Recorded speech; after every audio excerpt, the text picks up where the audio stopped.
So this is episode 2 of Boxing Philosophy, and we're going to be talking about a variety of things, from the Jake Paul Gervonta Davis fight to whether Anthony Yarde has a chance against Benavidez. We'll talk about Buatsi, can he be a world champion? David Adelaide's call out to Daniel Dubois, and then we'll move on to female boxing. And then after that, we'll discuss some political elements of boxing with regards to the Muhammad Ali Act and is pay-per-view dying. And also I forgot to address that we'll also talk about why Usyk at this point would destroy Moses Atama, or to put it in a better way, Moses Atama is not yet ready for Usyk, because at the moment their CVs are very, very different. So if you're into boxing, if you enjoy boxing, then you're at the right place. And we're going to be having an extensive conversation, and hopefully you enjoy it, because obviously this is where we talk boxing and we try and discuss it at length. And please engage, leave comments. I always try to reply to comment. I reply to positive comments and comments that, if someone leaves a comment and leaves their insight, then I will reply to it. My only caveat to that is that we do not reply to nonsense. But this is, I think, going to be really interesting, and I think that there's going to be some real significant insights to share here. So without further ado, let's begin. So Jake Paul is going to fight Gervonta Davis. So I guess the Anthony Joshua fight is off for now. Will this be a good fight against Gervonta Davis? Does Jake Paul even have a chance?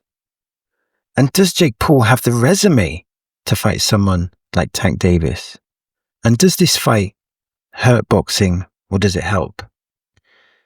There's a lot of talk around Jake Paul, and a lot of people will say that he's not credible with regards to boxing.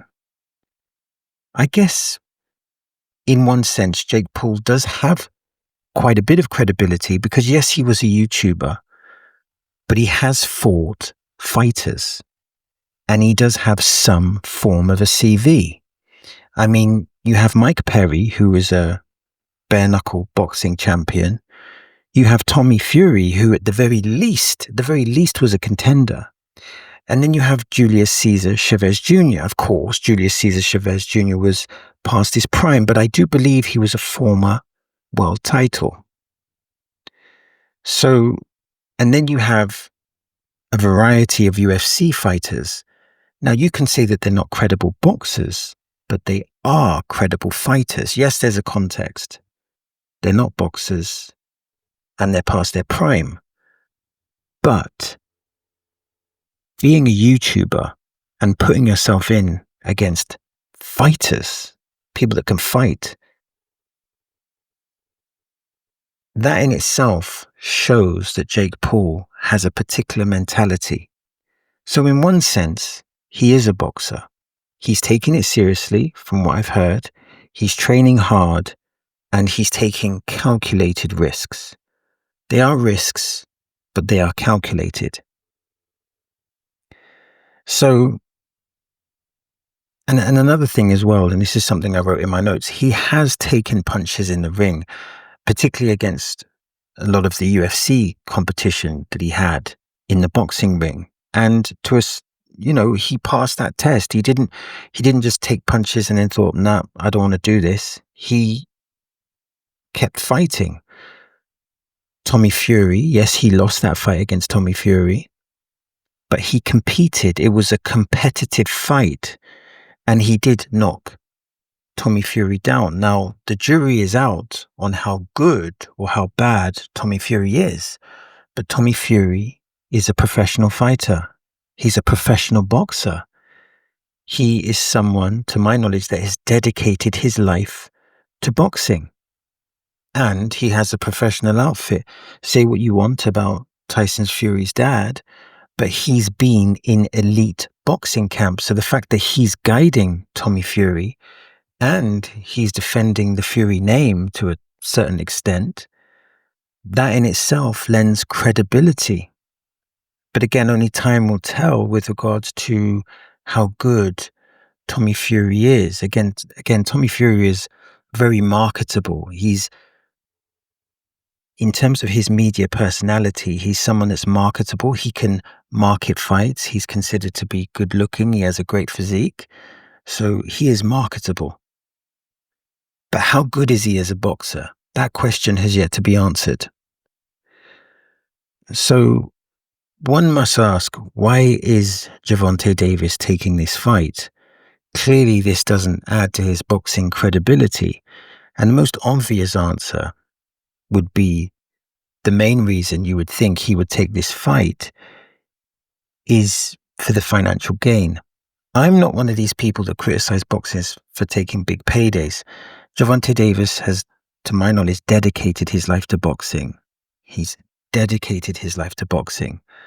So if you've dedicated your life to boxing, you've been a world champion, you've had many great performances, and then you see an opportunity to make a lot of money, then why would you not seize that opportunity?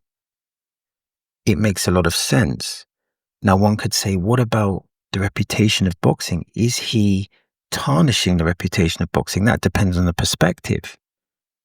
If he loses, then that would be really bad for boxing.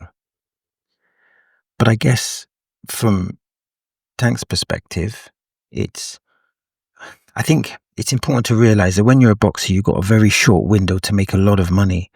And then even if you transition after your boxing career, it's going to be unlikely that you're going to be able to make that type of money, the type of boxing, elite boxing money.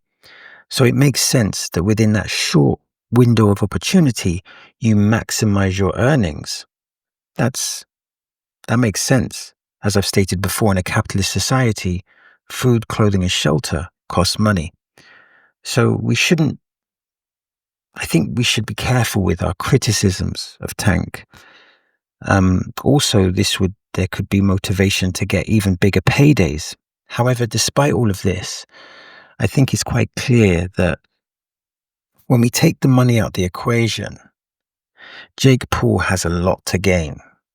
Because if he loses, well, he's supposed to lose. But even if he has a good performance, this can further build his brand. Not just of a successful multimillionaire, because he already has that, but as someone who is credible or more credible in the boxing context. It's important to define what is credible. The fact that he's gotten in the ring on multiple different occasions lends to an element of credibility. But if there's a scale between 1 to 100, then you would think that if he has a good performance, this would push his credibility even further. And there's some variables in this. The first variable is that I've heard that this is actually not a professional contest, it's an exhibition. So considering that, Tank would approach this differently to a professional fight. That's the variable number one. The second variable to me is, how seriously is Tank going to take this fight? He may take it very seriously. He might want to put on a blistering performance, or he might just see it as, okay, I'll do the absolute minimum, because what can this person do with regards to compete with me? I'm an elite boxer. Even if you credit Jake Paul with being a boxer, he's not considered an elite boxer by any stretch of the imagination. The other variable is the weight. Jake Paul will be much heavier. Could that be significant? Well, he'll have a strength advantage in the clinch. Also, because Tank is a precision puncher, check out the performance against Ryan Garcia. Because he's a precision puncher, he's like a marksman. In theory, you can outwork Tank. And because Tank's a counter puncher, if you don't lead that much, if you leave Tank alone, then he seems to be a boxer that he counters he prefers to counter as opposed to lead. And that might favor Jake Paul with regards to going the distance or suffering minimal punishment. But it looks to me that Jake Paul is very serious, is extremely serious, and is extremely committed to making an impact. And he has made an impact. Let's be honest. The Mike Tyson fight, some would say, was a complete debacle. But if you look at the numbers of the Tyson fight was that it was watched by, I believe, 60 million households. 60 million households watched Mike Tyson versus Jake Paul. Of course, there's two pulling powers here. Yes, there's the pulling power of Jake Paul, but then you have the massive media entity of Mike Tyson. Obviously, Mike Tyson had an absolutely phenomenal career. Not only was he undisputed champion, but he was a ferocious champion. He didn't just win, he won in style. And he was the villain. At that time, he was considered the bad guy. And he has developed his reputation even further post his professional fighting career. He now has a podcast. He's stayed in the media limelight. So you could attribute a lot of that attention to the reputation of Mike Tyson. But then when you fight a legend, you inherit those eyeballs. So 60 million people might have tuned in for Mike Tyson, but by default, they would have also seen Jake Paul. And here's another question. Will people pay? I will discuss this later, but will people pay to see this fight? Will people watch this fight, or will the boxing purists, will they stay away from this fight? Will the general public buy into this fight? It'll be interesting to see what the numbers are and what the figures are. And it will be, because at the end of the day, if people do not buy into it with their money, then they won't make more fights like this. So it'll be interesting to see how big this is. And the Tyson fight, in terms of attention, not in terms of what happened in the ring, but in terms of attention, it was up here. It was like I've won 100, it was like 150. So can Jake Paul keep capturing the public's imagination with these type of fights? The one thing you can say about this is that it's very, very intriguing. Moses Itama is not ready for Usyk. It's as simple as that. I mean, Moses may be the next dominant champion of his generation. Maybe that's to come. But his CV is not extensive enough, not by any stretch of the imagination. There are still so many questions. Now, surely, if he fights Joseph Parker, or if he fights a Caballero, then maybe we get an answer. But right now, he's simply not ready. However, there's a lot of positive stuff that we can take from Moses Itama. Just going through my notes of the first round against Dillian Whyte, you can see that Moses Itama, he's composed, he's throwing the straight left to the body, which is good. He's making that investment into the body. He's feinting the straight left. And when you look at how he destroyed Dillian Whyte, I say that respectably, you see that there was a three-phased attack. Now, I've got it in my notes. So phase one, it's the feint. So it's the feint with the right because he's a southpaw. It's the feint with the right and then the straight left to the body, right? And then after that phase one, he goes into the phase two, which is a jab, left hook, and then right hook. So that's phase two. And then phase three is then a tap. So it's a tap with the jab, and then it's a left hook to the temple of Dillian Whyte. Some people say it's behind the head, but it's a three-phased attack that was so precise, and Dillian Whyte was in trouble. This was followed by, he's tapping and then he's landing the hooks, and then sometimes he's straightening it up. There was, I believe, a left uppercut to the head and then a right hook to the body. Oh, that body shot, that looked like it hurt. And this, of course, as I stated at the time, was a phenomenal performance. It was a phenomenal performance by Moses Atama. If we was going to grade it 1 to 100, it's got to at least be the 90s. Some would say 100. Dillian Whyte tried to use his experience. He made Moses Atama wait in the ring so that even though he developed a sweat, he would be cold.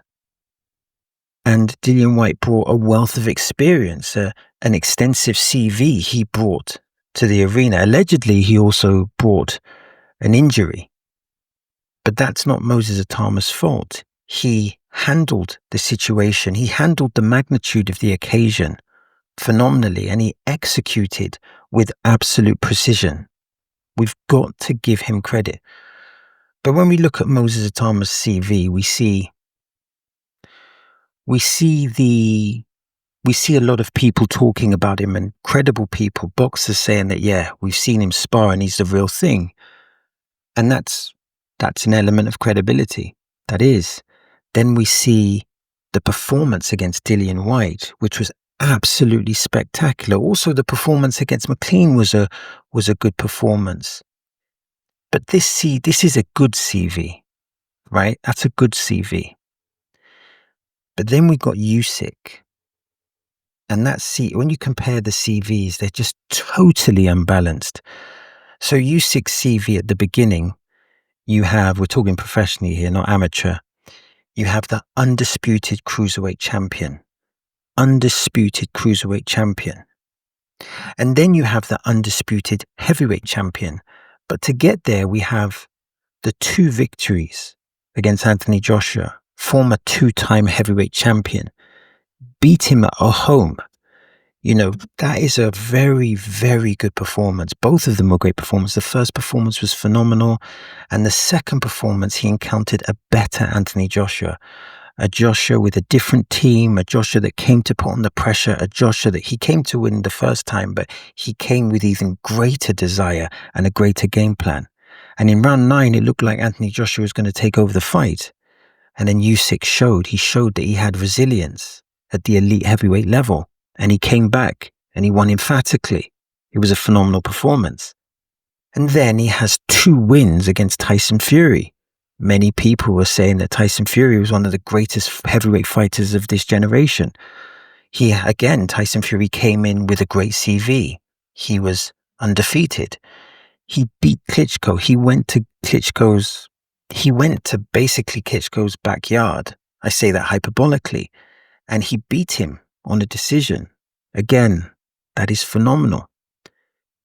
He fought Deontay Wilder. Now, I know what you're thinking. Deontay Wilder is overrated. But at the time, Deontay Wilder was a feared puncher, a feared world champion. Plus, Tyson Fury had mental health issues. He was recovering from some significant weight issues. And he got in the ring and he delivered a phenomenal performance, which was officially considered a draw. Many people thought that he won, but not only did he have such a great performance, he showed a great act of defiance by being, from what it looked like from the outset, being knocked out, only for his head to hit the canvas to wake up, to have the character to get up, and then dominate that last round. That is immense. And that speaks to his heart. And then he, in the second fight, told everyone that would listen that he's going to dictate the fight. He's not going to box Deontay Wilder. He's going to go and stand in the middle of the ring, dominate the fight, and knock Deontay Wilder out. And that's practically what he did. And then the third fight was a more competitive affair. Yes, he had to touch the canvas once or twice, but eventually he came out victorious in a grueling trilogy. Tyson Fury, in a simple sense, has a great CV. He really does. Of course, he has victories against other credible opposition. And Usyk beat him twice. Whether they were convincing victories depends on who you ask. But again, in round 5 and in round 6, Tyson Fury was looking to take over. He was showing that elite level boxing IQ. And he was boxing phenomenally. He was hitting Usyk with that left hook to the head and that right uppercut to the body, hitting him with the double jab, feinting with the right hand and then going back to the jab, hitting him with that short left hook, picking him off with short punches and then just making some real good strategic adjustments. But Usyk, he downloaded the data, and then in round 9, he landed that counter left hand and nearly knocked Tyson out. Tyson, to his credit, fought through it, and it was a great 12-round battle. And then in the rematch, they had another fight, which wasn't as good as the first fight, but again, it was a competitive, demanding affair. And again, Usyk came out on top. And then Usyk fought Daniel Dubois in the rematch. Daniel Dubois, a feared puncher. Yes, he lost the first time against Usyk, but since that time, Daniel Dubois had developed a respectable resume, a phenomenal performance against Jarrell Miller, another phenomenal performance against Filip Hrgović, and another phenomenal performance against Anthony Joshua. The CV of Usyk is up here, while the CV of Moses Atama is just, it's nowhere near the caliber. That's not to take anything away from Moses Atama. Moses Atama may be the next great heavyweight, but he hasn't had the opposition. He hasn't had that opposition. And when we're talking about that opposition, we're talking about the Joseph Parkers of the world. We're talking about Caballero. We're talking that level. We're talking Tyson Fury if he hasn't retired. We're talking fighting a Daniel Dubois, even a Martin Bakole. There are many fights out there that will strengthen his CV. So yes, Moses Atama looks phenomenal. Yes, he may be the next dominant champion, but as it stands right now, he doesn't have the qualifications to fight Usyk. And to be honest with you, it's beneficial for the magnitude of the fight and for the economic potential of the fight that Moses Atama keeps building his portfolio. Because if he can maintain these emphatic performances, the boxing purists and the general public, they will yearn for this fight. And that means the economic potential of this fight will grow exponentially. So David Adeleye wants Daniel Dubois next. But does Dubois want David Adeleye? I mean, they're both of them are coming off losses. One, Daniel Dubois lost to the best boxer of this generation. The other, David Adeleye, lost in a grueling battle to a good fighter. But considering all of this, what happens now? In Adelaye's fight against Filip Hrgović, there are clearly a lot of positives that he can take from his performance. So he clearly has a great counter jab, and that counter jab caused that nasty cut against Filip Hrgović. That's a tick. He has a phenomenal left hook, another tick, and he hurt Filip Hrgović with that left hook in round 8. There's a few significant things to acknowledge here.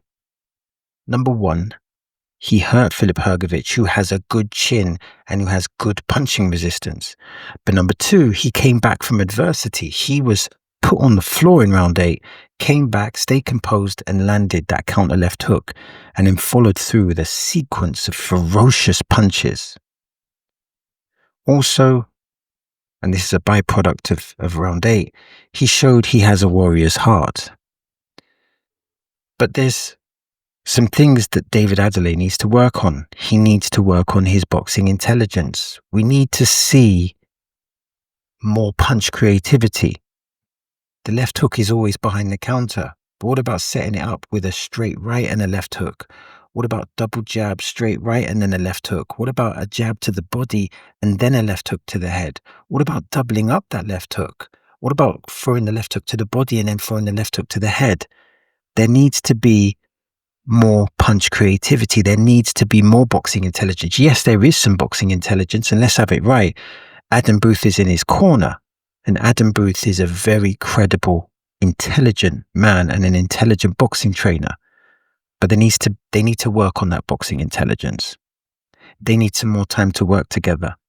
And he needs to increase his punching output because, yes, he's punching hard, similar to David Haye. He punches really hard, but he doesn't punch near enough. If you look at David Adelaide, you think, yeah, you got to watch out for that left hook. But if you can avoid being knocked out, then clearly you can outwork him. Also, he needs to get a body attack. I'd love to see that left hook to the body. But what about Daniel Dubois? Daniel Dubois is a difficult one because clearly he has power. His power is significant. Daniel Dubois' power is significant. It's like from 1 to 100 is like a 90, or maybe a top 80s. So his punch power is high. He can punch. He stopped Jarrell Miller. Jarrell Miller can take punches. He has a great jab when he uses it. He has a great right hand. And he particularly has a great counter right hand. Here's the reference point. Look at the Anthony Joshua fight. He has a very, very good counter right hand. Of course, when he fought Usyk countered the right hand with the left hand, but Usyk is exceptional. It's a difficult one because with that rematch, it was an emphatic victory from Usyk. It really was. So what does Daniel Dubois need to work on? Well, there's been new developments with Daniel Dubois. He's unfortunately, I think, got rid of his trainer. He's got rid of his trainer, but now he's got a new team behind him. We haven't had any clarity at the time of writing of who his new trainer is. But whoever his new trainer is, they need to get Dubois back to what he was when he fought Jarrell Miller. He solved the Jarrell Miller puzzle, the hard punching, always coming, Jarrell Miller is always coming forward. He's throwing a lot of punches and he's working the body. He's a difficult guy to deal with. And Daniel Dubois solved that puzzle. Filip Hrgović was super confident going into that fight. Very good jab, very good 1-2. He solved the puzzle. Anthony Joshua, former 2-time heavyweight champion. Regardless what you say, he's a former 2-time heavyweight champion. Great credentials. He solved that puzzle. He looked phenomenal in that fight. He really did. But he needs to build on developing his boxing intelligence. He wasn't able to solve the Usyk puzzle. He solved the Jarrell Miller puzzle. Just to recap, he solved the Jarrell Miller puzzle. He solved the Filip Hrgović puzzle. He solved the Anthony Joshua puzzle. But he was nowhere near in solving that Usyk puzzle, and he had 2 attempts to do it. Also, he needs to build his confidence, because once you've suffered a loss of that magnitude, it's probably going to affect you psychologically, and it could affect your confidence. So I think he needs to find a trainer that can rebuild him, and part of rebuilding him is not only maybe making some technical adjustments, increasing his boxing IQ, but it's also getting him to rediscover that confidence. And of course, there's rumors that Daniel Dubois and his father, they have a strong relationship. That's a great thing. But there's rumors that trainers struggle. They struggle with the relationship with the father. And that communication process or that relationship really needs to be worked on to ensure that, yes, he has a good relationship with his father. Yes, his father is valued because obviously, he has, Daniel Dubois psychologically seems to rely a lot on his father, but also the trainer needs to be able to come in and assert their influence, their authority, etc.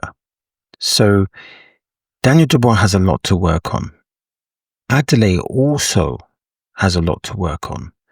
The good thing about Adelaide is that he was hurt, but he came back and he lost by a decision. He wasn't stopped.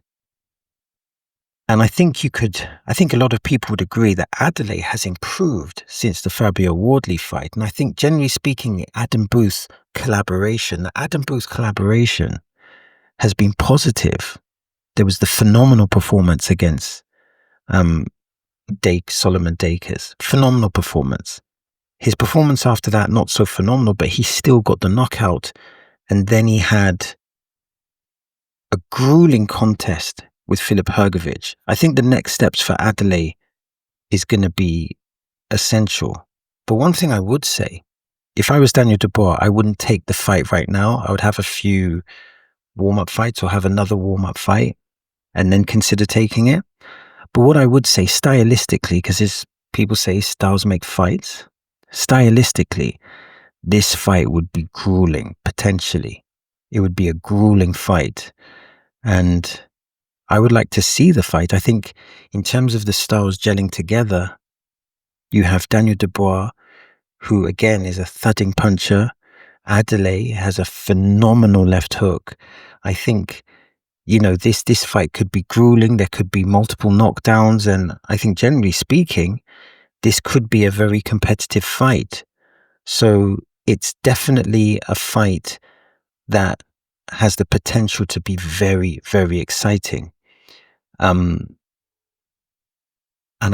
it's hard to say who would win, because it's hard to qualify how significant that loss to Usyk was. Will he come back from the Usyk loss and be better and raise his game like he did from his loss to Joe Joyce and from the first Usyk loss, or will he come back and be worse? He clearly, I think, will need some time to develop a positive, productive relationship with his new trainer. And I definitely think, similar to Usyk, one of the reasons why I think Usyk is so successful is that he's transcended boxing training with his cognition drills. I believe it's called the Schultz table. And I feel that what Daniel Dubois needs to do, you need to do the road work, the speed bag, the punching bag. You need to work on strategies, but also he needs to work, as every elite fighter should, on their cognition, their ability to adapt to different situations. So it's definitely an interesting fight, and let's see what happens. So Buatsi is back, and he's fighting Zach Parker. Here's a question. Can Buatsi be a world champion? Can Buatsi be an elite level fighter? Or is he just a good fighter? And what does Buatsi need to improve on to increase his chances of success? And what fights are there, or what fights are out there for Buatsi? I feel like, I like Buatsi, and I think he has got some really good potential. The one thing I like about Buatsi is that he strikes me as a person that he's committed. And I think I'm drawn to people that just do the work. I feel like he's not a talker, he's a doer.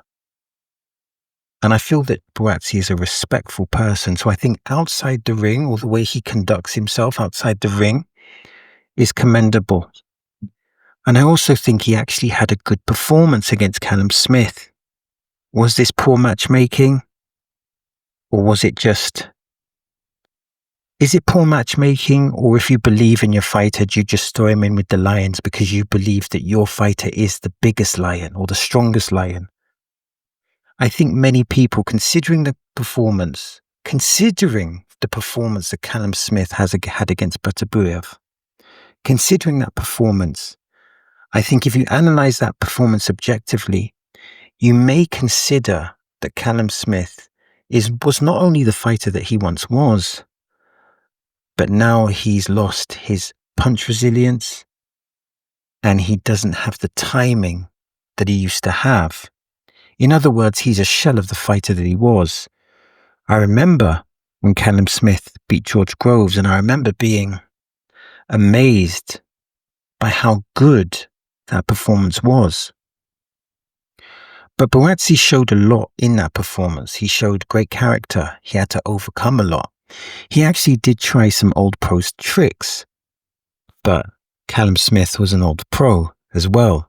It's hard to outfox the fox, and they were both like foxes in there. And both of them they put it all on the line. And I think Callum Smith had a phenomenal performance that night. He had a lot to prove. A lot of people had written him off. And I think Buatsi brought a lot to the table, and Callum Smith brought a lot to the table. But even in the face of adversity, or should I say, I think it's Teddy Atlas that used the term that the ring is like the chamber of truth. And we saw in the chamber of truth that Buatsi is a warrior. When it gets hard, he stays in there.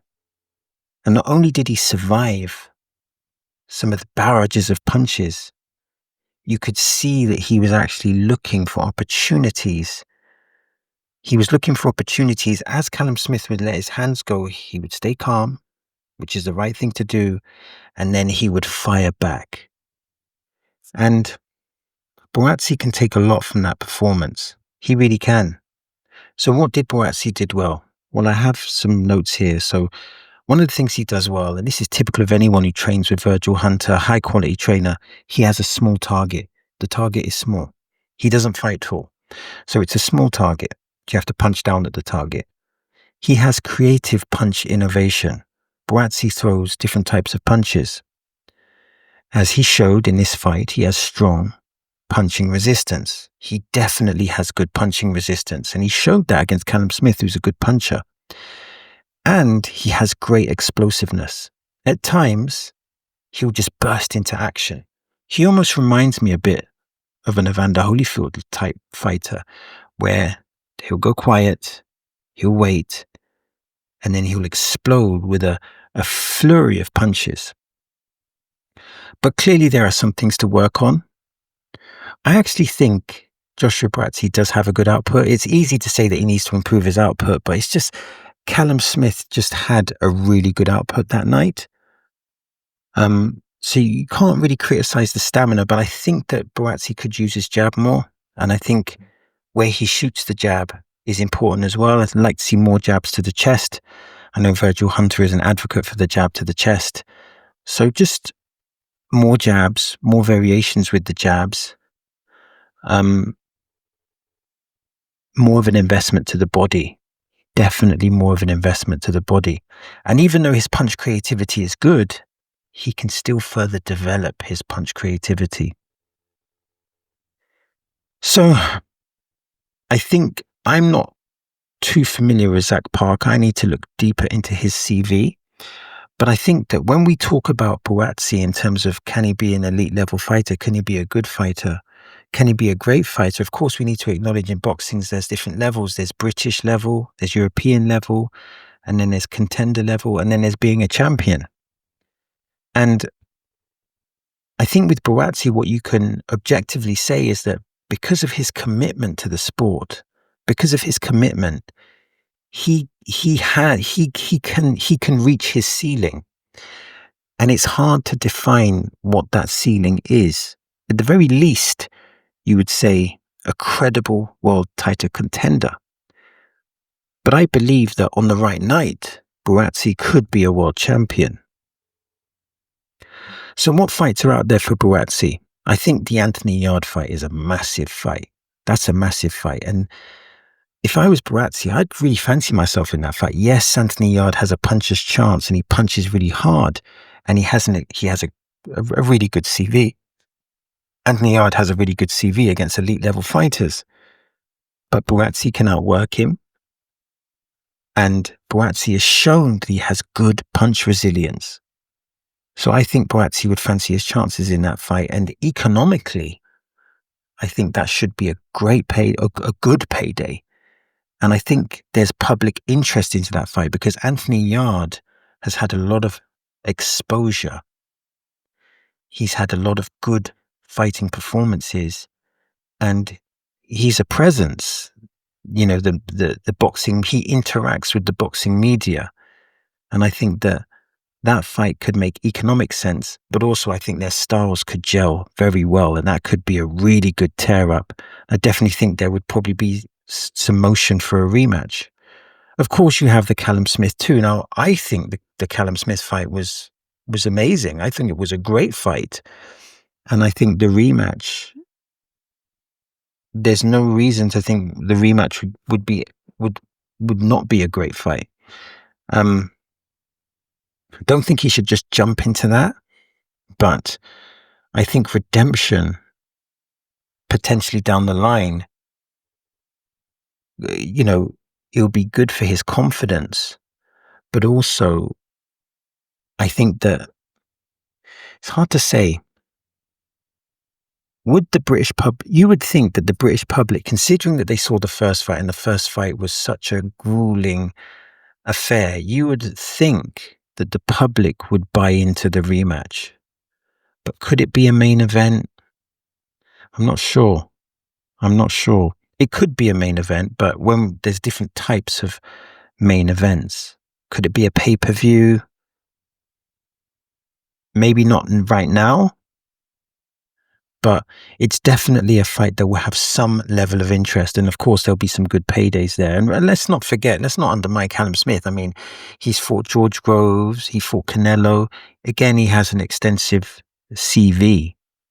And then we have the Beterbiev fight. And of course, when you talk about Beterbiev, you're talking about someone who has fought, on major cards. He's headlined events, noticeably the Bivol fight, the second Bivol fight, and the first Bivol fight. He brings, not only does he bring media awareness, but people know, or people have that confidence that when Beterbiev comes to the ring, you're going to probably get a knockout and you're probably going to get a really good fight. So this again could be a match that, that people could get behind. But I think that Buatsi definitely needs to go through the rebuilding process to enable him to qualify, not to qualify in terms of is he ready to, because there's different levels of qualifications. There's, are you ready to fight him? But also there's that whole thing is, does the public desire that fight? But it's still, even now, it would still be a relatively big fight.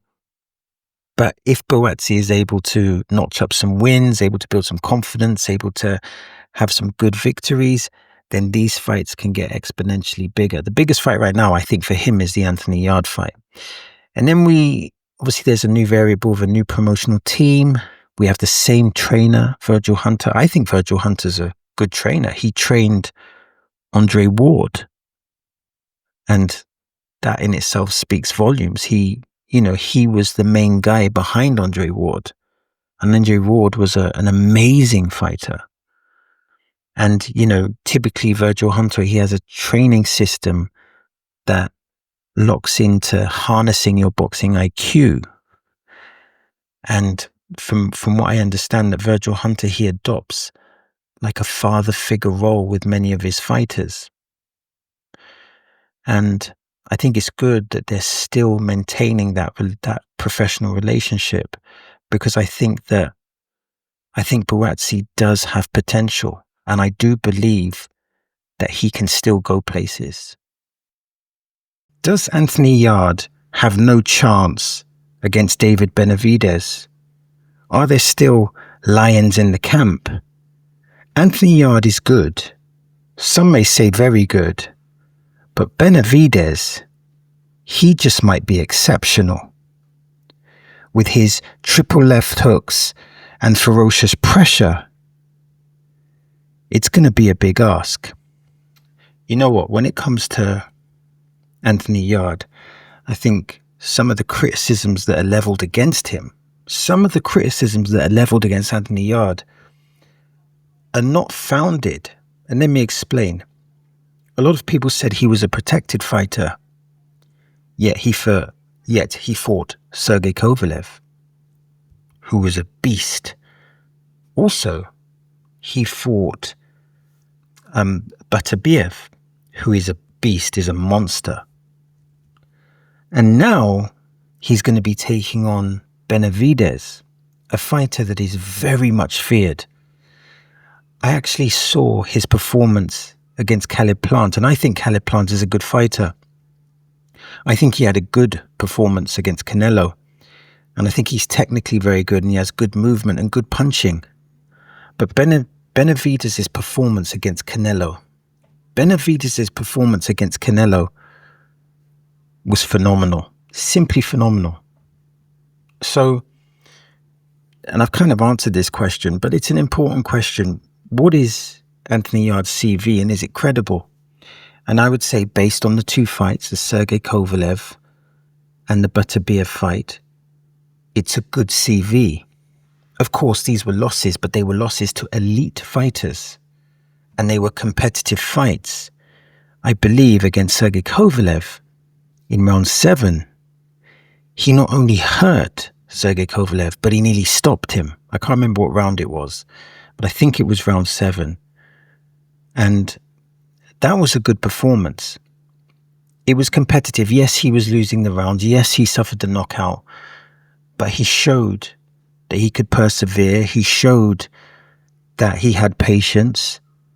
And when the opportunity came, he seized the moment. Kovalev, of course, a seasoned warrior, was able to override the storm. Of course, at that time, I believe he had Buddy McGirt in his corner. And Sergey Kovalev would have been a difficult opponent for anyone. Of course, this was not the same Sergey Kovalev that fought Andre Ward the first time. It wasn't the same Sergey Kovalev that fought Bernard Hopkins, but it was a strong Sergey Kovalev. And then we had the Beterbiev performance. And when you got Beterbiev, he's coming at you. He's coming at you, maybe not fast, but he's coming hard. And he keeps coming. And he punches, from what I've heard, Beterbiev punches ferociously.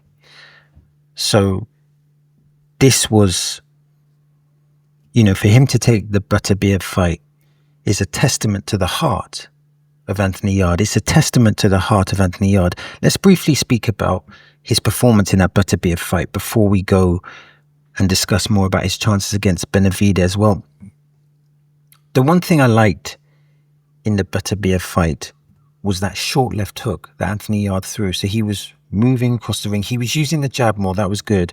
However, he stopped using it in the middle rounds, but he was using the jab. He was moving and he was throwing the short left hook, which he was timing Beterbiev in as he tried to throw the overhand right. That was really good. He also had this lead uppercut. So when Beterbiev would come towards the target, he would throw a lead right uppercut. And he also was composed under pressure. So when Beterbiev was putting pressure on him and was throwing loads of punches, Anthony Yarde was composed. He was composed. He could see everything that was coming. And that left hook in round 5, I think that hurt Beterbiev as well. And there was some punch creativity in that fight. I remember there was a double left hook and then a right uppercut to the body. So there was some good things in that fight. And yes, there were things to improve. He used the jab well at the beginning, but he needed to keep using the jab more.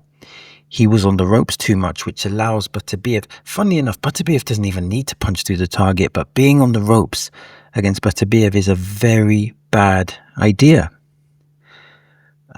Also, there was instances where when Anthony Yarde would throw punches, Beterbiev was able to turn him and push him back onto the ropes. But it was a strong performance, a very strong performance. And yes, he lost, and yes, he was stopped, but he showed character, he showed heart. Yes, there's things he can improve on, but he can take something very positive from that performance. Unfortunately, though, his recent form against Lyndon Arthur, some may say has a lot to be desired because he knocked out Lyndon Arthur in the second fight in ferocious fashion after losing the first fight. But then in the third fight, I believe, I can't remember if it was a majority decision or a unanimous decision, but it was a closer fight. It wasn't the blowout of the second fight. So some may question the recent form. But can Anthony Yarde beat Benavidez? The answer to that is that he can, but it's all stacked against him. Similar to Beterbiev, Benavidez will come, he will hunt, and the pressure keeps coming. So, yes, he could win. Of course he could win. Anthony Yarde punches really hard. If you walk onto a short left hook or a right uppercut, he can potentially knock you out. But what are the chances of him winning? At the moment, I'd like to give it a 60-40, but it's probably more a 65-35. And it feels like a lot would have to go right for Anthony Yarde to win. We definitely need to see the movement. We need to see more jabs. and we need to see a greater punch output. We also, and this will probably happen, he needs to get Benavidez's respect to lessen the punch output. He also needs to have a strategy to deal with the left hooks, the multiple left hooks, and he needs a strategy to deal with the body attack. It's going to be a hard fight, and admittedly, Anthony Yarde has admitted that this is a very, very difficult fight. But of course, he has a chance. But Benavidez, he's looking very special. I'm actually going to look at some more tapes of Benavidez. I was so impressed. I actually like Caleb Plant. I think he's a really good fighter. And I was so impressed. I was so impressed with Benavidez's performance against Caleb Plant. I think the only variable here in this fight is clearly, I think Anthony Yarde will be motivated to face Benavidez and will probably turn up in the best condition of his life. But will Benavidez take Anthony Yarde lightly? Does he properly understand his resume? Or will he take him lightly, and will this affect his training camp? And, you know, maybe it won't be the best Benavidez was through a course, which will increase the opportunity for Anthony Yarde to be successful. That will increase the opportunity for Anthony Yarde to be successful. Also, I'm not sure about the location, whether it's going to be based in Britain or whether it's going to be based in USA. But one thing I can say is that we need to give Anthony Yarde a lot of credit for taking this fight. So Katie Taylor and Amanda Serrano, they have completely transformed female boxing. They brought in new people. They brought in new money. They put it all on the line. And they really developed, or they established between each other, a great rivalry. A great rivalry.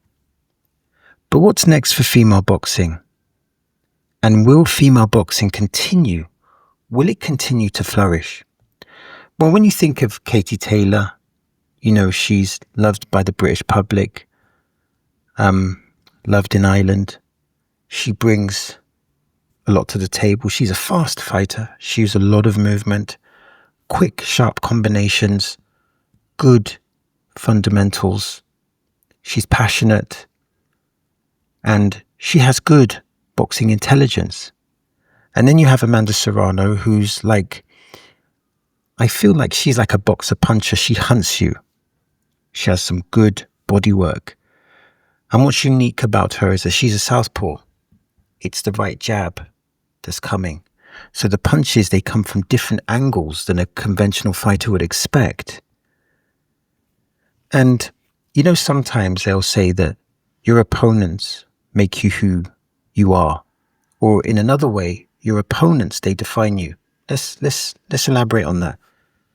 Imagine Muhammad Ali, many consider the greatest. Imagine him without a Joe Frazier. Joe Frazier was the perfect sparring partner out of the ring and in the ring. And they put on some spectacular fights. Imagine Muhammad Ali without George Foreman. He was the perfect sparring partner in that amazing fight. And then imagine Evander Holyfield without Riddick Bowe. They both came together to produce 3 truly grueling fights. That 10th round was truly phenomenal in every sense of the word. And great fighters, in most cases, have great dance partners, to use a metaphor. And Katie and Serrano, they were great dance partners for each other. And they produced memorable fights. But it actually goes further than that. Because if you look at the logistics, and I've written some notes here, if you look at the logistics, they clearly broke new ground. It was the first female boxing main event at Madison Square Garden. So when they fought each other, I believe it was the first fight, it was the first female boxing main event. Also, they had record-breaking visibility at the time when they had 1.5 million viewers for DAZN. That's 1.5 million people watching, not just Katie and Serrano. That's 1.5 million people tuning in for female boxing. And the 1 million purse that they were paid initially, I believe, for their first fight, this again was record-breaking. They have effectively raised the market value for female boxing. It's so important to acknowledge that. I had a little graph here. So if you have the first fight, it was a sellout, main event, and they made 7 figures first time. Then the second fight, which was on the undercard of the Jake Paul Tyson fight, which had 50 million Netflix viewers, and they both made $6 million each. So again, they're breaking that economic barrier. And of course, those 50, the skeptic says, well, there's 50 million tuning in to watch Mike Tyson, 50 million tuning in to watch the main event. But by default, those 50 million people also saw a great female contest, a great female boxing contest. And ironically, the fight of the night was the rematch. It was the KT Serrano fight. So,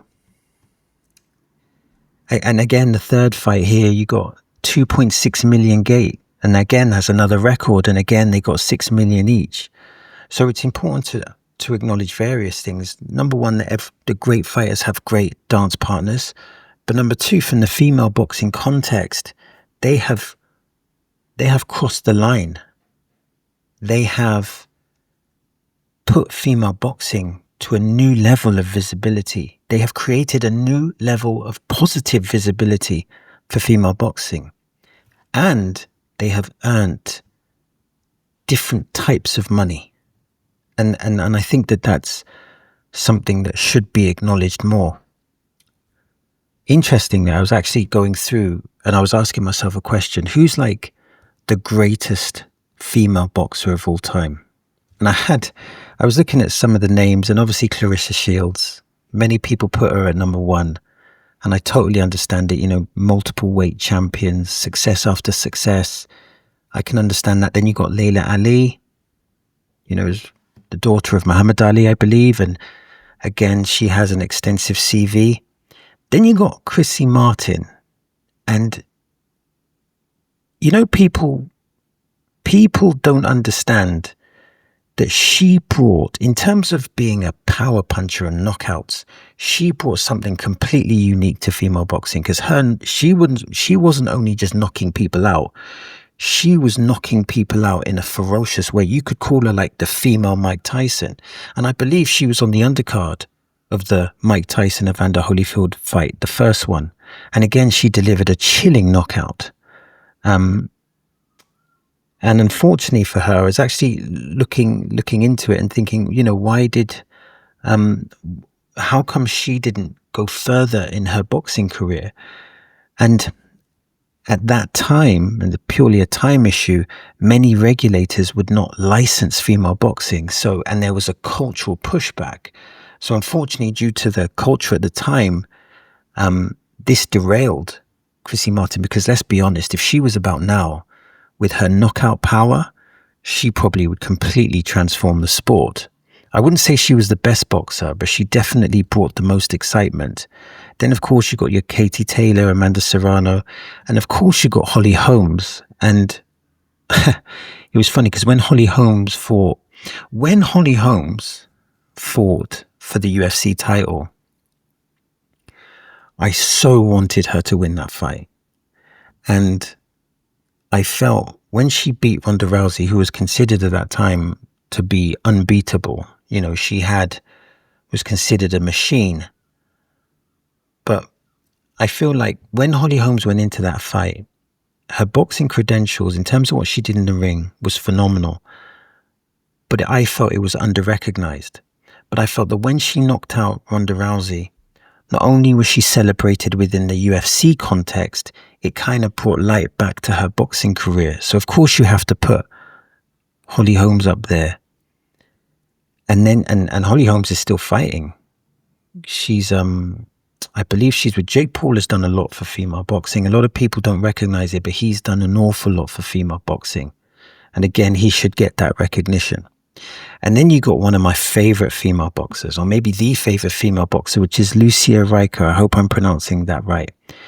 And she was undefeated and she was avoided. They couldn't find opponents for her. That's how good she was. And I believe she was not only undefeated in kickboxing. Sorry, I believe she was not only undefeated in boxing, she was also undefeated in kickboxing.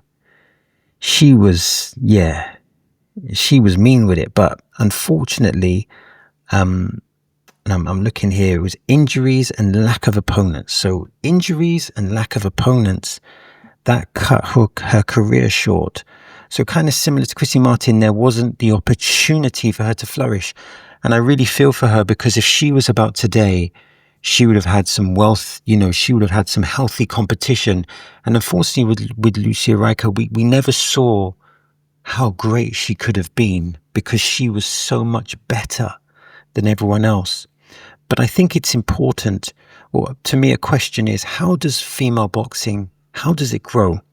And I think there's a variety of ways it can grow. I think that within boxing, there's a few things that are important. And it's not just the actual boxing. It's the narrative of the fights and the narrative of the fighters. A classic example of this was when Chris Eubank Jr. fought Conor Benn. Yes, they inherited the legacy of their fathers, but then they created multiple narratives within themselves. You had, you know, the alleged scandal. Then you had the incident with the egg. Then you had the issue that Chris Eubank Jr. had with his father, where potentially there would be no reconciliation. And then you had the actual walk-in. When Chris Eubank Jr. walked into the ring, he walked in with his father. And this was a tremendously iconic moment for British boxing. It wasn't just a story, it was stories, plural. And that built the fight. And similar in female boxing, you need to have personalities. Clarissa Shields is a personality. But you also need to have these stories, because the story of the fight is what markets the fight, and it's what makes people want to see it.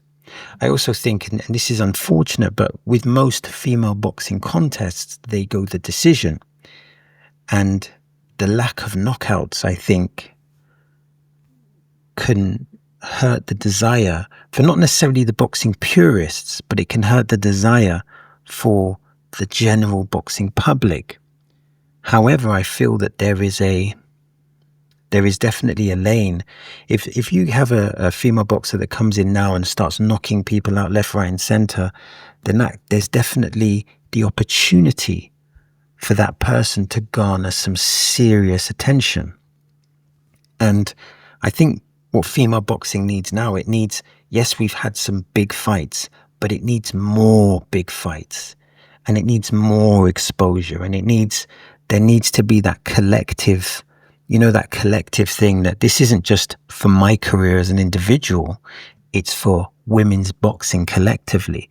And women's boxing will grow with big fights, which to have a big fight, you need to generate big names, and those big names need to have a rivalry that you can sell to the public. And then when you generate that narrative, then you need to have the fights that deliver. And with Katie Taylor and Amanda Serrano, those fights delivered. So hopefully we can see the growth of female boxing. I mean, right now it's growing and growing, but hopefully there will be continuous growth for female boxing in the future. So let's move into politics.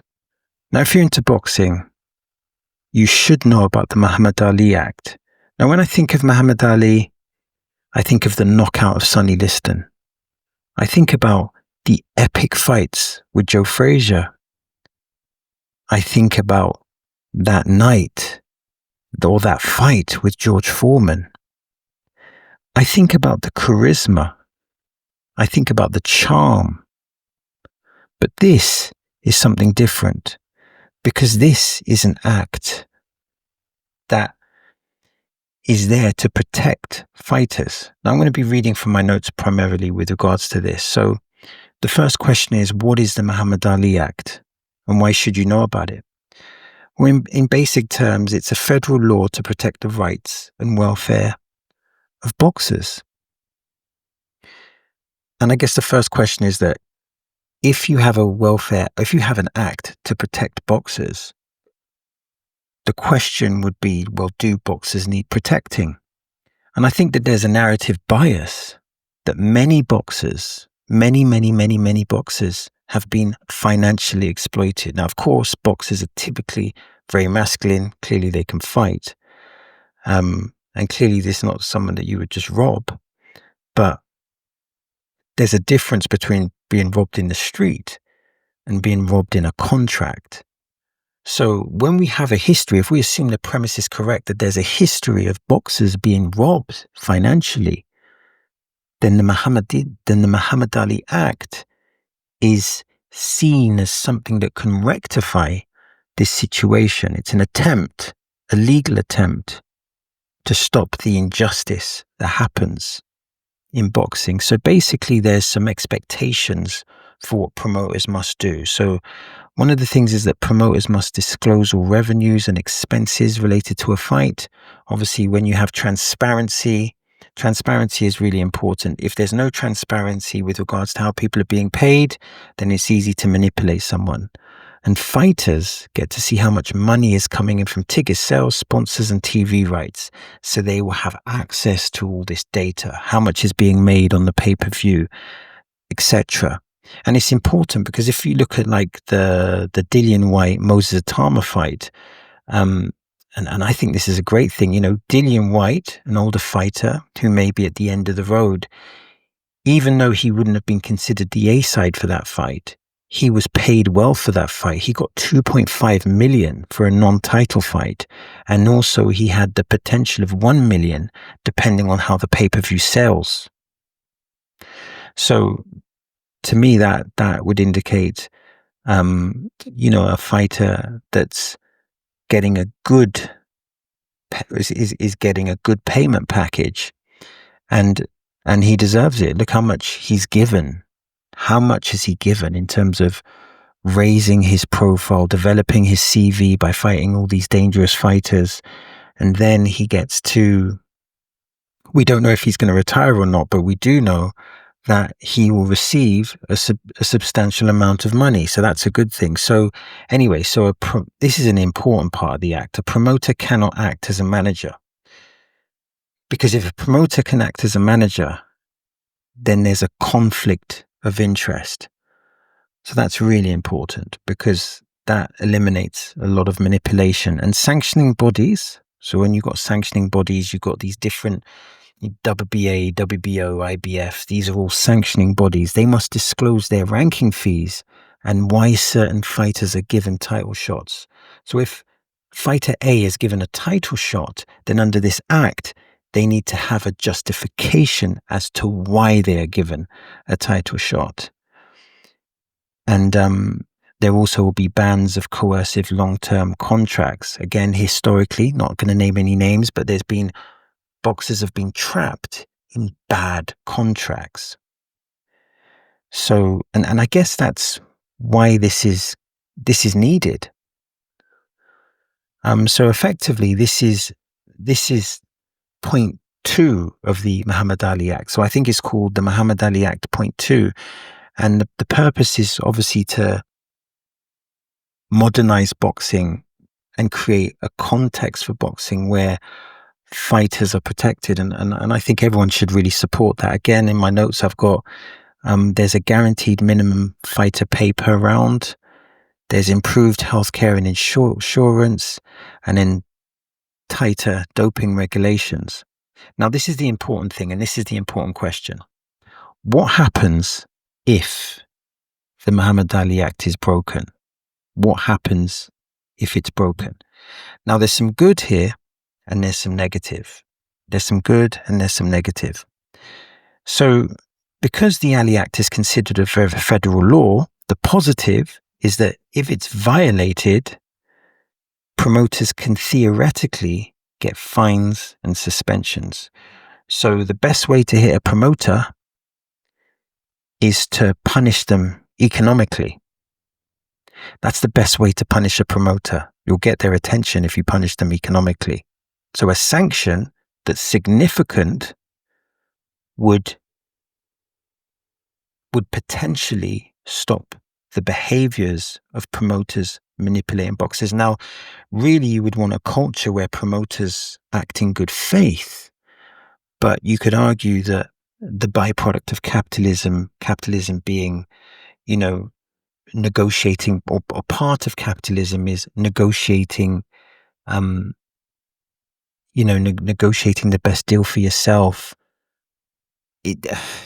What am I saying here? So I guess you could argue that the byproduct of capitalism is that if you're trying to negotiate as much money as you can for yourself, then as a promoter, you're always going to have that self-interest as opposed to collective interest. Now, as a manager, or as a promoter, you should be acting within the interest of the fighter. But also there's that self-interest in terms of what do you get from it? And you would want there, in an ideal world, for there to be a culture within the boxing fraternity where managers and promoters ethically regulate themselves. And if you act unethically, then you are either not accepted or you're condemned. However, if that doesn't happen, then economic sanctions is a way to ensure that there's good behavior. But there's a bad part to this. And that is that a lot of fighters may not have the economic ability to take these promoters to court. So when you got promoters that are making, not all promoters, but when you got promoters at the top level that are making millions, they have a strong legal team. And unless you've got millions to fight them, then you won't even be able to get into the arena. So that's kind of unfortunate. And it's unfortunate that, I guess, the way to implement the Muhammad Ali Act would be to financially support fighters with genuine cases to take these people to court. Now, the financial violations is $100,000 per violation. So if that's 7 violations, that's $700,000, which sounds significant. But the important thing here is that fighters may need the money to be able to take these managers or promoters that are acting in bad faith to court. And also, I think an important part of boxing, and it's about changing because the most important thing is to change the minds of the people. To change the minds of the promoters, to ensure that they don't manipulate fighters, is one thing, but also providing financial literacy to fighters is another thing that can help this problem. Wouldn't it be great that if every boxer was given some form of financial literacy, they were empowered to be able to A, read the contracts themselves, and B, to be able to call out unethical contracts?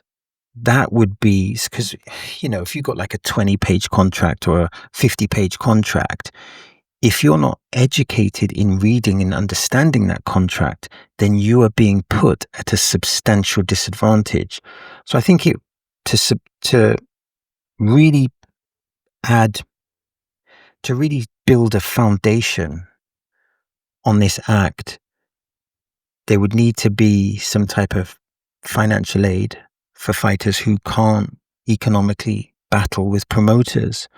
But also, if there was some form of investment in financial literacy, then a lot of these problems could be negated. But I think this is a move towards the right direction. This is a move towards the right direction, because unfortunately many believe that boxing is corrupt. And I think it's essential for the image of boxing that they clean up. They clean the skeletons out of the closet, so to speak. And if this act Obviously, it's been put forward, but if it's properly implemented, then this can improve the culture of boxing. So is pay-per-view dying, and is streaming the way forward? 60 million people watched Jake Paul fight Mike Tyson. However, Beterbiev Bivol 2 was a great fight, but it underperformed. But Tyson Fury and Usyk 2 performed really well under the pay-per-view model. Considering this, economically, where is the new direction in boxing? So where is boxing going to go? Is it going to stay with pay-per-view? Or is it going to evolve into streaming? Or is it going to be a combination of both? It's a hard one to kind of call. I mean, like I said, the Usyk Tyson Fury 2 was a massive success, but I would argue that this is an exception to the rule because Tyson Fury has a massive following in Britain and in the world, and Usyk has a massive following worldwide, particularly in the Ukraine. These are heavyweight superstars, so this is not the norm, this is the exception. But as I put in my notes, when we look at Beterbiev and Bivol 2, when we look at the actual numbers, when we crunch the numbers, what do we see? Well, we see 340,000 people bought the pay-per-view worldwide. This amounts to 7.8 million. Not sure if that's in pounds or dollars. Now, this seems significant, but then you need to factor in that both fighters were paid 10 million each. And considering that, that means that this fight has lost money. And then when we go to Tyson Fury Usyk 2, again, what are the numbers? So I've got here 1.5 million buys. And that means that it made over 50 million. But despite this, the expenses of the fight of 120 million means that there was an actual loss of that fight. So even though the fight performed phenomenally well, when you break it down, the basic element of a business is not just what you make. What is the profit? There was no profit. It did not break even. And then we look at the Jake Paul, Mike Tyson situation. And a lot of people were very disappointed. And I totally get it. I totally get it. But the reality is that the Jake Paul, Mike Tyson situation, it was seen by over 60 million households. And it was the most streamed event on Netflix. Now you would think, yeah, okay, but that's a stream, that's not pay-per-view. So how does this equate into money? Well, streaming is a subscription model. It's a reoccurring income. We can have various references to this. Patreon is generally a reoccurring income. You might pay £5 a month or £10 a month or £20 a month. So Patreon is a recurring income. Netflix is typically a recurring income. It's a subscription model, which is different to a pay-per-view. DAZN, interestingly, has both models. It has a subscription model, but it also has a pay-per-view model. So when we look at the live gate of Jake Paul versus Mike Tyson, we have 18.1 million, and then you have a streaming viewership of 60 million households. So what's the key here? The key here is that the new subscribers based on the Mike Tyson Jake Paul fight was 18.9 million. So on the surface, you could come to the conclusion that there's a 14 million, I'm assuming it's dollar loss, a $40 million loss, not 14, a $40 million loss. But the 19 million new subscribers brought in 285 million. It's kind of a travesty, really, in one sense, because you had what many would consider the fiasco of Mike Tyson and Jake Paul, and then you had the phenomenal fight of Beterbiev and Bivol, and one makes an extortionate amount of money, which is considered the fiasco, and the fight that actually delivers and excels actually loses money. Obviously, in a capitalist society, these events have to make money. They have to break even and make profit, or it will compromise the progression of the sport. If the sport is losing money, then this will threaten the lifeline of the sport, even though that there's obviously considerable interest into boxing. So it's important that the boxing economics are effective. Now, I think, again, the Mike Tyson, Jake Paul thing is an anomaly. On one hand, you have Jake Paul that brings in the new people, that brings in the fans, and it brings in the curiosity. But then on the other hand, you have Mike Tyson. Mike Tyson is a phenomenal figure. He was the guy that knocked people out, and he was revered by so many people for years. He built a reputation on pure terror, and he had massive fights. But then he's stayed in the media. He stayed within the media mirror, for want of a better word. He's developed his career. I think he had theatre performances. He has a very, very popular podcast. He's very much still, he's still a celebrity. So the Mike Tyson, Jake Paul fight shouldn't be seen as the norm. It should be seen as the exception. However, with that event, we've seen the ceiling of what it can achieve.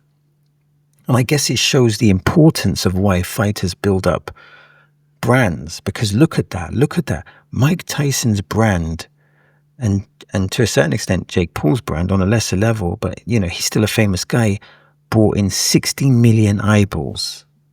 That is phenomenal. So is pay-per-view dying? It's hard to say. I think that people are more comfortable with the subscription model than with the pay-per-view model. However, if fighters are going to be paid handsomely, then there needs to be, people have to pay. You can't, I think, gone are the days of watching boxing for free. And I guess one of the reasons why Mike Tyson was so popular is that his fights were, I believe his fights were featured on free TV. And those days are gone. And for fighters to make substantial amounts of money, there has to be either pay-per-view, streaming, or a combination of both. I think maybe the more interesting question is the pay-per-view needs to be fairly priced to not force out boxing enthusiasts. And I think, there needs to be some quality control over what is a pay-per-view event and what's not a pay-per-view event. But it's going to be interesting to see how things develop, because the economics within any sport is absolutely essential for its survival. So that is the end. That is the end of the video. And I sincerely hope you've enjoyed it. Now, if you want to support the channel, there's a variety of things that you can do. You can, of course, like the video, and you can subscribe to the channel. Preferably, you could do both. Leaving a comment to boost engagement also helps. And please understand that any comments that I have, I do react to. My only caveat to that is if people, this is a boxing channel, so we talk boxing. So any foolishness, then I will not reply to that. So in short, if you want to support, like, subscribe, leave a comment. And like I said, I sincerely hope you've enjoyed Boxing Philosophy. And with that being said, peace.